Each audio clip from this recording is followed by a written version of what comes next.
Alright, so when you read Jeremiah 4-9, and it's all about the destruction of Jerusalem because the Jewish people would not do what Jehovah commanded them to do, which was to keep the Holy Covenant holy themselves, and then to fulfill the royal law, to go and find their northern kingdom brothers and sisters scattered into the Gentile nations. They didn't do that.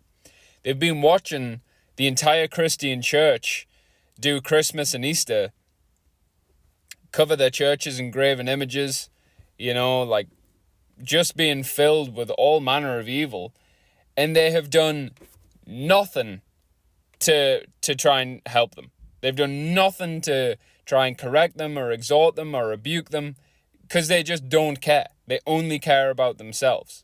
Okay? And the Christians are the same. The Christians don't care about each other. That's why they all tolerate each other's sin.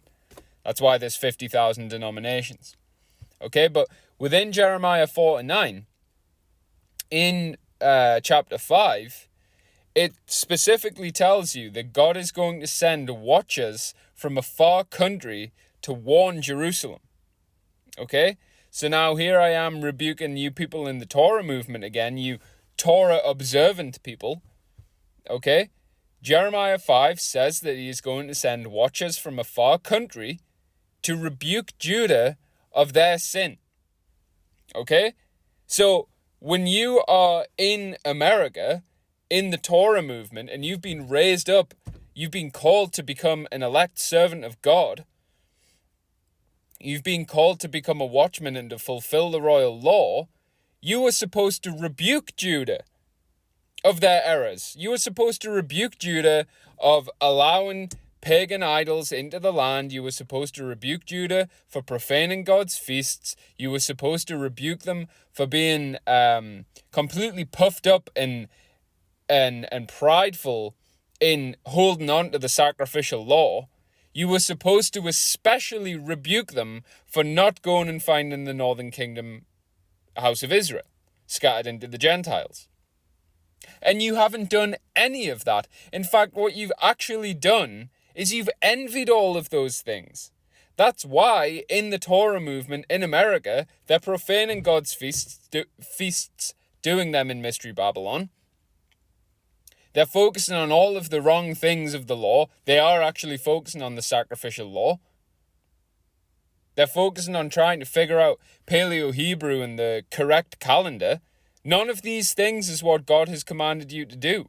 You were supposed to be the watchers come from a far country sent to give out warning against Judah, not to kiss their arse and blow smoke up it. You've done the complete wrong thing. You've done the opposite of what you were supposed to do. You've envied Judah. O Judah, what will I do unto you? O Ephraim, what shall I do unto you? It's right there. Ephraim, the drunkards of Ephraim, are envying Judah. What are you people doing? Why aren't you were not supposed to envy their fables. You were supposed to sharply rebuke them.